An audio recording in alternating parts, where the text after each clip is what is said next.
Hello বন্ধুরা, আজকে আমি শোলা কচু বাটা দেখাবো আর ফুলকপি কষানো দেখাবো।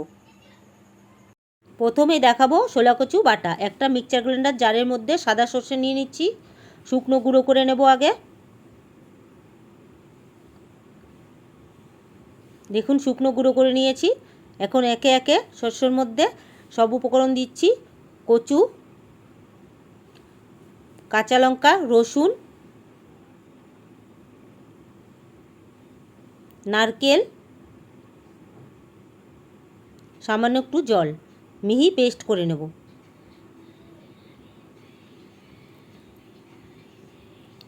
মিহি পেস্ট করা হয়ে গেছে। এখন কড়াইতে সরষের তেল গরম করে ফোড়নে দিচ্ছি কালো জিরে। ফোড়নটা একটু ভেজে নিয়ে পেস্ট করা কচু বাটা দিয়ে দিচ্ছি। এখন খুব ভালোভাবে মিলিয়ে নেব। যতক্ষণ না জলটা টেনে যাচ্ছে ততক্ষণ রান্না করব।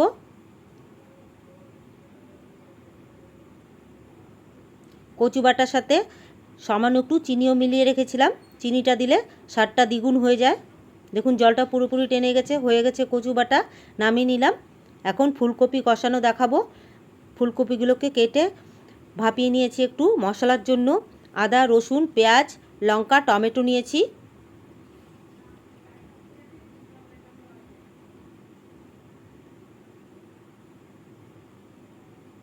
এক চামচ ধনে গুঁড়ো, এক চামচ জিরে গুঁড়ো, সামান্য একটু জল দিয়ে দিলাম। মিহি পেস্ট করে নেব। তারপর কড়াইতে তেল গরম করে ফুলকপিগুলো ভেজে তুলে নিচ্ছি। আন্দাজ মতো নুন দিয়ে দিলাম। বড় বড় টুকরো করে পেঁয়াজ কেটেছিলাম, সেগুলো দিয়ে দিলাম। ছোট 4টে পেঁয়াজ ছিল, গোটায় দিয়ে দিয়েছি। এইভাবে ফুলকপি করে খেতে খুবই ভালো লাগে। ফুলকপি আর পেঁয়াজ ভাজা হয়ে গেছে, তুলে নিলাম। আবার কড়াইতে একটু তেল দিয়ে আলুগুলোকে ভেজে নিচ্ছি। আলুগুলোকে আমি সেদ্ধ করে নিয়েছি। আলুগুলো ভাজা হয়ে গেছে, তুলে নেব। আবার কড়াইতে সামান্য একটু তেল দিয়ে দিলাম। ফোড়নে দিচ্ছি শুকনো লঙ্কা, তেজপাতা, গোটা জিরে, গোটা গরম মশলা। ফোড়নটা একটু ভেজে নিয়ে পেস্ট করা মশলাটা দিয়ে দেব।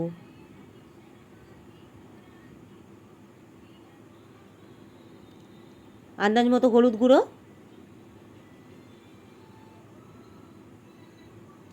স্বাদ মতো নুন। এখন খুব ভালোভাবে মিশিয়ে নেব। মিশিয়ে নিয়ে ভাজা ফুলকপি, আলু এবং পেঁয়াজ মিলিয়ে নিয়ে কষিয়ে নেব একসাথে সব।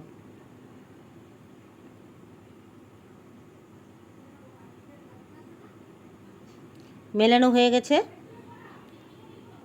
কষানো হয়ে গেছে। দেখুন 10 মিনিট ধরে কষিয়েছি। এখন আন্দাজ মতো গরম জল দিয়ে দিলাম ফুলকপি আর আলুটাকে আরেকটু ভালোভাবে সেদ্ধ হওয়ার জন্য। বড় বড় টুকরো করে টমেটো কেটে রেখেছিলাম, টমেটোগুলোকে দিয়ে দিলাম। টমেটোগুলোকে গলাবো না, সেদ্ধ হবে কিন্তু গলাবো না।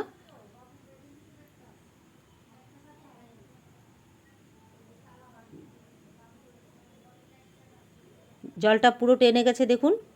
ঠান্ডা হলে আরও গাঢ় হয়ে যাবে। সব শেষে সামান্য একটু ঘি আর সামান্য একটু চিনি দিয়ে দিলাম।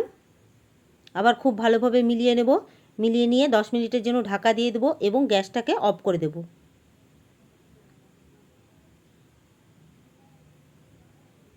10 মিনিট পর ফিরে এলাম। সাথে আছে গরম ভাত, কচু বাটা, আলু করলা ভাজা, ফুলকপি আর আলু ভাজা, বেগুন ভাজা,